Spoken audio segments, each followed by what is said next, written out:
Kapag ikaw ay may nakitang ganari kaibigan, nako, ay kunin mo agad. Okay. Yun, isa na namang magandang buhay sa inyong mga kaibigan. Welcome back sa ating munting channel. Sa bidyong ito ay isa na naman bato ang pag-uusapan natin. Kapag meron ka ay maaaring makatulong upang matupad mo mga pangarap mo. Pero bago tayo magpatuloy mga kaibigan, kung kayo ay bago lang dito sa aking munting channel at hindi pa nakasubscribe, ay pindutin nyo na ang subscribe button at notification bell para isa rin kayo sa unang makapanood kapag meron akong bagong upload.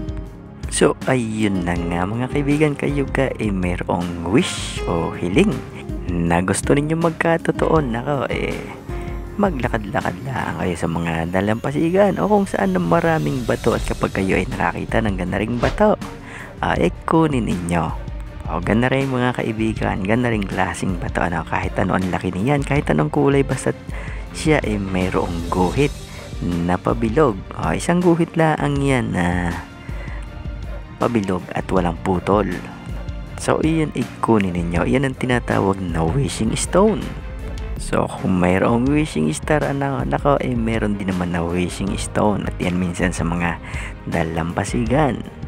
So noong pamang unang panahon ay pinaniniwalaan na iyan na kapag ikaw ay nakakita niyan at ikaw ay nag-wish o naghiling, ay matutupad ang iyong mga kahilingan. Pinaniniwalaan din naman ng iba na kapag daw ikaw ay nakakuha niyan at ikaw ay nag-wish, sinabi mo ng 3 ulit ang iyong kahilingan at iyong inihagis iyan sa dalampasigan, tiyak na matutupad ang iyong kahilingan. So balit kung ayaw mo namang itapon sa dalampasigan, nako, ay sayang nga. Ang gawin mo na lang kapag natupad na ang iyong kahilingan, ipasa mo naman siya sa iyong kaibigan o kaya naman ay sa mga mahal mo sa buhay na gusto mo ring matupad ang kanyang kahilingan. So basta gayon lang ang gagawin na pag natupad ng kahilingan, ipapasa na. O ganun ang gagawin para naman matupad din ang kanilang hinihiling. So syempre huwag kayong hihiling ng mga imposible, yung mahirap mangyari. Halimbawa na lang yung hihiling ka na balikan ka pa ng taong sinayang mo. Nako, imposible na iyon dahil nakatagpo na siya ng tamang taong ipapalit sa iyo.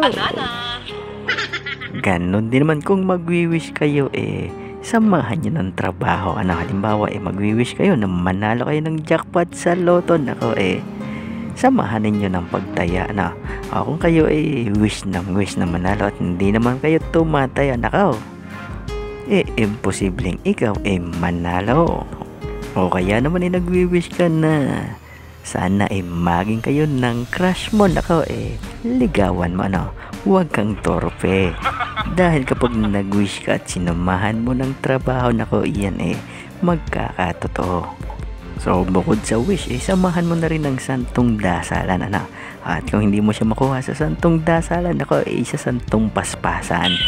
Paspasan mo ng panligaw ang ibig kong sabihin. So naari pa ang isang teknik kapag kayo hihiling. Maari din na ipikit mo ang iyong mata at salatin mo paikot ng inyong kanang hinalaking daliri ang guhit paikot habang binibigkas mo ang iyong kahilingan. Subalit gawin mo ito nang walang nakakakita sa iyo kahit na matalik mong kaibigan. Dahil alam nyo naman mga kaibigan, kapag may mga nakakarinig ng mga gusto mo mangyari sa iyong buhay, ang iba dyan naiinggit o hahataking kanila pababa upang hindi mo makamit ang iyong inaasam na pangarap.